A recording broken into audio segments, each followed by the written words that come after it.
In this lecture, multiple files. Next, let's look at how to use multiple files for the Arduino program. Why would we choose to do this? Because if the whole program is written in a single file, that becomes full, becomes cumbersome. For larger programs, this can become unmanageable. So it makes sense to put the entire program in multiple files. Also, they can help to organize the file. Also, it allows for reusable program code. If one file contains something that might be useful in another program, great. Note that the IDE does allow use of more than one file. This is the entry point to access that capability right here. This down arrow does that. Notice also that the #include directive is needed to tell the compiler that these files are linked. We'll actually see that in the example coming up next. Okay, Lecture 5 Demo 2 is a multiple files example. First off, we need to say include the other file. Where'd that other file come from? Whoops, let's go back to it. Here's the Lecture 5 Demo 2. Here's the helper functions CPP file, helper functions.h file. You'll normally see both of those, .cpp, that's a C++ file, and also the header or .h file. Those two go together.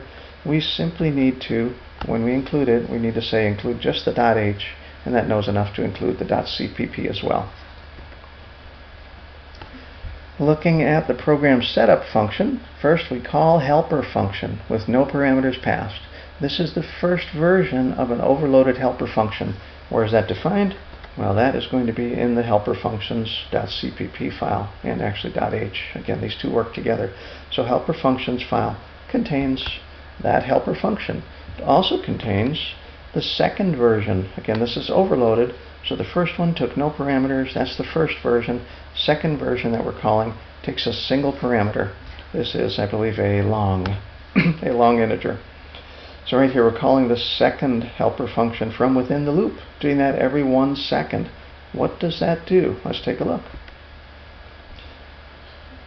Here we are in the header file, not particularly interesting, but we're just making the connection here saying everything in the header file, the .h file, has corresponding code in the .cpp file. Normally the .cpp file contains more programming in it, but that's not always true. In this case it does. So here the helper function first version simply prints to the serial monitor called helper function. Remember, that was called from the setup function. Back in the program, setup function calls that.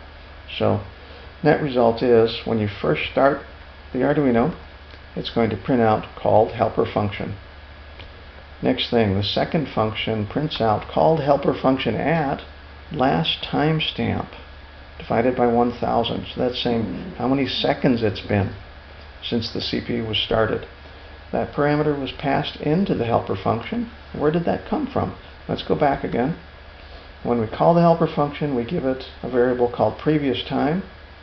Previous time is basically millis.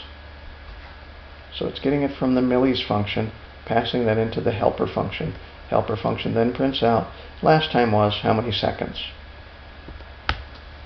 When you do the hands-on, you'll simply open Lecture 5 Demo 2, just open the .ino file, and the helper function files will also open, so that once it's open in the IDE, it should look like this right here with 3 files open. That should automatically happen just by opening the .ino file.